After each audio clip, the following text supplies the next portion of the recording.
여호와께서 회막에서 모세를 부르시고 그에게 말씀하여 이르시되 이스라엘 자손에게 말하여 이르라. 너희 중에 누구든지 여호와께 예물을 드리려거든 가축 중에서 소나 양으로 예물을 드릴지니라. 레위기 1장 1절에서 2절입니다. 오늘은 성막에 임재하신 하나님을 어떻게 섬길 것인가 라는 주제로 함께 말씀 보겠습니다. 출애굽기에서는 시내산에서 말씀하시던 하나님께서 레위기에서는 회막에서 말씀하십니다.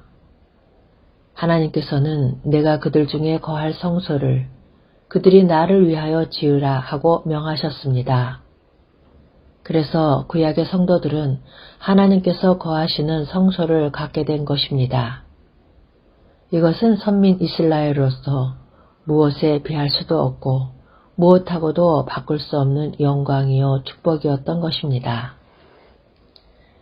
이는 내가 들으니 보좌에서 큰 음성이 나서 이르되 보라.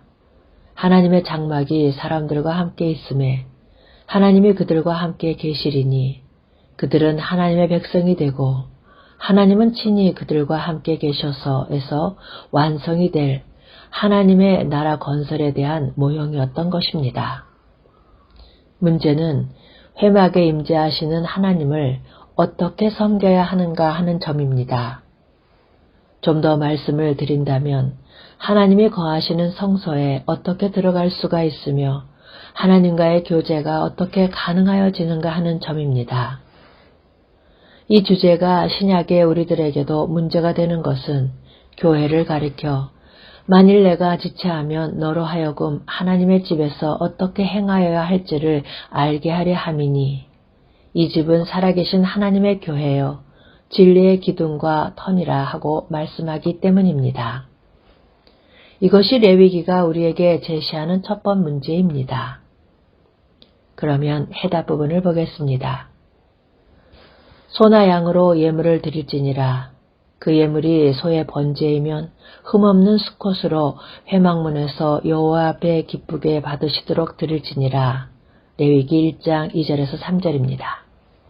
첫째는 대속할 제물이 있어야 하고 둘째는 아론의 자손 제사장들은 그 피를 가져다가 회막문 앞 제단 사방에 뿌릴 것이며 하고 제물을 드려줄 제사장이 있어야 한다고 말씀합니다.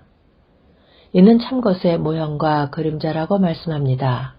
그러므로 흠없는 것으로 드리라 하시는 것입니다.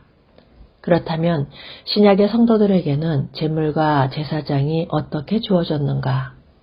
히브리서는 레위기의 해설서라 할 수가 있는데 그리스도께서는 장래 좋은 일의 대제사장으로 오사 손으로 짓지 아니한 것 곧 이 창조에 속하지 아니한 더 크고 온전한 장막으로 말미암아 염소와 송아지의 피로 하지 아니하고 오직 자기의 피로 영원한 속죄를 이루사 단번에 성소에 들어가셨느니라 하고 말씀합니다.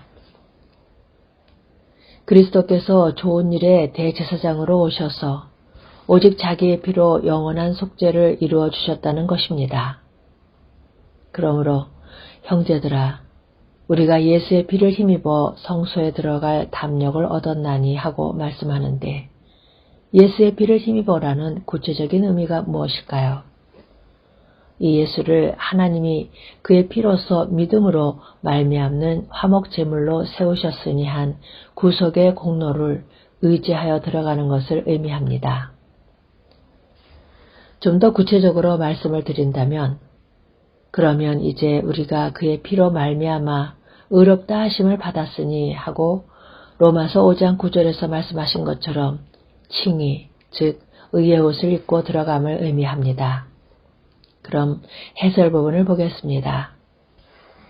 구약 성경에는 이에 대한 예표가 있습니다.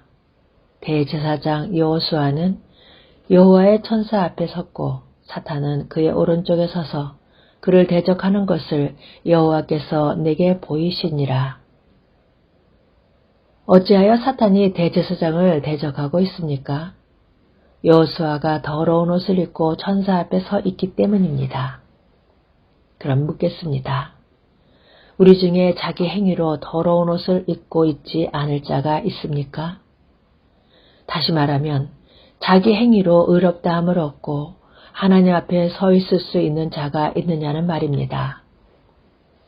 여호와께서 자기 앞에 선 자들에게 명령하사 그 더러운 옷을 벗기라 하시고 또 여호수아에게 이르시되 내가 내 죄악을 제거하여 버렸으니 내게 아름다운 옷을 입히리라 하십니다. 이것이 어떻게 가능하여졌습니까? 내가 내 종 싹을 나게 하리라. 이 땅의 죄악을 하루에 제거하리라 하심으로 가능하여진다고 말씀합니다. 우리가 하나님 앞에 나아가 하나님을 섬길 수 있는 비결도 오직 이 방법 외에는 없는 것입니다. 예배를 드리고 기도를 드린다는 것은 하나님 앞에 나아가는 것이요.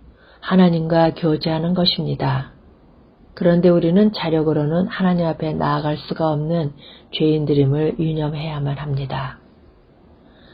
그러므로 기도를 드리고 예배를 드리기만 하면 받으시는 것이 아닙니다. 이 점을 여호와께서 아벨과 그의 제물은 받으셨으나 가인과 그의 제물은 받지 아니하신지라 해서 이미 예시하신 바입니다. 드림은 우리에게 있으나 받으심은 하나님께 있다는 점을 명심해야만 합니다. 그러면 어떻게 해야만 받으시게 될까요?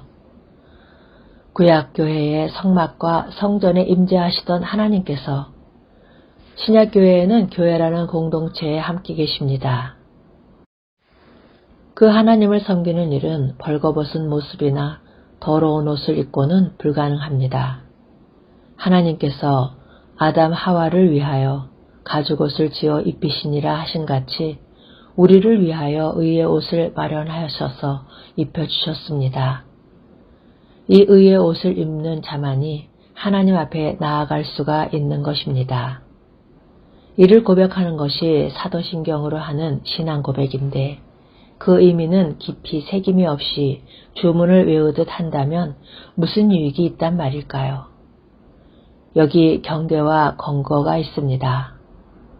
내가 말하기를 나는 부자라 부여하여 부족한 것이 없다 하나 내 공고한 것과 가련한 것과 가난한 것과 눈먼 것과 벌거벗은 것을 알지 못하는도다 하십니다. 어찌하여 이 모양이 되었을까요? 볼지어다 내가 문 밖에 서서 두리두리려니 누구든지 내 음성을 듣고 문을 열면 내가 그에게로 들어가 그와 더불어 먹고 그는 나와 더불어 먹으리라 하시는 말씀을 통해서 그 원인을 알 수가 있습니다. 예수 그리스도께서 어디서 문을 두드리고 계시는가를 보십시오. 강단에서 복음이 사라지게 되면 주님은 필요 없는 것이 되어 교회 밖으로 쫓겨남을 당하게 되고 자신들은 눈멀고 벌거벗은 신세가 되는 것입니다. 2000년 전 초대교회에 이런 교회가 있었다면 오늘날은 이런 교회가 없다고 안심할 수가 있단 말입니까? 주님께서는 내가 너를 권하노니 네게서 불로 연단한 금을 사서 부요하게 하고 흰옷을 사서 입어 벌거벗은 수치를 보이지 않게 하고 안약을 사서 눈에 발라보게 하라 하십니다.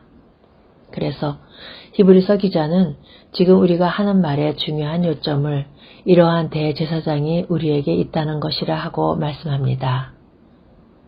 새 언약은 옛 언약에 비해 더 좋은 소망, 더 좋은 약속, 더 좋은 언약, 더 좋은 제물, 더 좋은 대제사장이라 말씀합니다. 그러므로 예수의 피를 힘입는 자들은 때를 따라 돕는 은혜를 얻기 위하여 은혜의 보좌 앞에 담대히 나아갈 수가 있는 것입니다. 이것이 하나님의 임재 앞에 나아가는 해답입니다. 아멘.